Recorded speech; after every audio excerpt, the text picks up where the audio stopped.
প্রতারণার ফাঁদে ফেলে শারীরিক সম্পর্ক স্থাপন, যা আবার গোপনে ভিডিও ধারণ এবং ইন্টারনেটে ছেড়ে দেওয়ার ভয় দেখিয়ে টাকা দেয়। এমনই অভিনব অপকর্ম চালিয়ে আসছিল বরগুনার পাথরঘাটার স্টুডিও মালিক বিপ্লব ও তার সহযোগীরা, যার শিকার প্রায় অর্ধশত নারী। বিষয়টি জানাজানির পর পুলিশি অভিযানের মুখে পালিয়ে যায় বিপ্লব। বরগুনা উত্তর প্রতিনিধি ফেরদৌস খান ইমনের তথ্য ছবিতে আরো জানাচ্ছেন রাসেল আহমেদ। বরগুনার পাথরঘাটা উপজেলার নতুন বাজারে ডিজিটাল স্টুডিও এবং মোবাইল সার্ভিসিং ব্যবসার আড়ালে নারীদের যৌন নির্যাতন করত স্টুডিও মালিক বিপ্লব খান। তার যৌন নিপীড়নের শিকার হয়েছেন অর্ধশত নারী।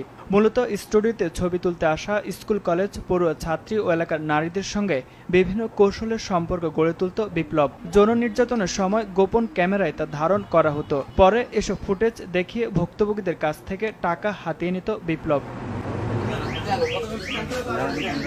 বিপ্লবের এমন অপকর্মের বিষয় জানতে পেরে স্টুডিওতে অভিযান চালায় পুলিশ। কম্পিউটার থেকে উদ্ধার করা হয় অন্তরঙ্গ মুহূর্তের বেশ কিছু ফুটেজ। সেখানে অনেক পর্ণ ছবি পাওয়া যায় এবং যার প্রত্যেকটার সে নিজেই তৈরি করছে বলে আমাদের কাছে প্রতীয়মান হয়েছে।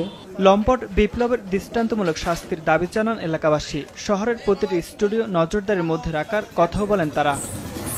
গভর্নমেন্টের পক্ষ থেকে, পুলিশের পক্ষ থেকে যে রেগুলার একটা মনিটরিং থাকা দরকার, যে ওই স্টুডিওগুলোর মধ্যে কি হয়। অনেক মেয়ে এলাকা ছেড়ে চলে গেছে। এই জিনিসটা জানাজানি হওয়ার পর পাথরঘাটা নারী সমাজের পক্ষ থেকে দৃষ্টান্তমূলক শাস্তি দাবি করছি।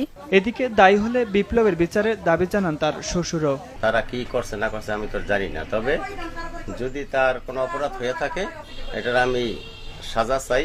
অভিযুক্ত বিপ্লবের বিরুদ্ধে পর্নোগ্রাফি আইনে মামলা করেছে পুলিশ। দ্রুত সময়ের মধ্যে তাকে গ্রেপ্তারের আশ্বাসও দেন জেলা পুলিশ সুপার। আমরা খুব আশাবাদী যে খুব তাড়াতাড়ি বিপ্লবকে আমরা গ্রেফতার করতে সক্ষম হব। বিপ্লবের তৈরি করা যে পর্নোগ্রাফি ভিডিওগুলো আছে, এই ভিডিওগুলো যদি আমরা কারো কোনো প্রকার মোবাইল বা কম্পিউটার বা ল্যাপটপ যে কোনো মাধ্যমে যদি আমরা পাই, আমরা তাদেরকে আইনের আওতায় নিয়ে আসবো। রাসেল আহমেদ, RTV।